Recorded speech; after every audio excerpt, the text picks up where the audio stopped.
Түн сайын жарқылдайтын көл. Кататумбо құбылысы.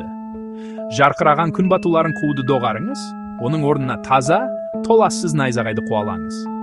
Бір түндік дауылдарды брондауды доғарыңыз, жылына 3-4 түн дауыл болатын жерді брондаңыз.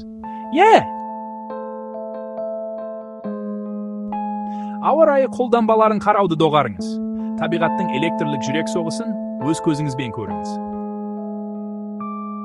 Мұнда Кататумбо өзені, Маракайбо көлімен тоғысқан жерде, жел ыстық ылғалдылық мыңдаған найзағайды түнге қарай ату үшін біргеді.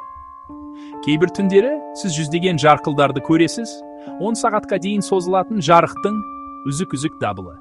Ғалымдар, шығанақтың пішіні, газдар жоғары ағындар осы қоспа, оны электрлік ыстық нүктеге айналдырады деп ойлайды.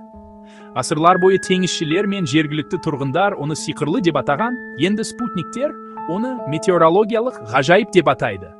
Жер бетіндегі басқа жерлерге қарағанда, жылдың көп түнінде аспанды жарықтандыратын найзағай фабрикасы. Егер сіз үлкен сандарды, үлкен драманы ұйықтаудан бас тартатын аспанды ұнатсаңыз, Кататумбо мен Маракайбо көлін тізіміңіздің басына қойыңыз.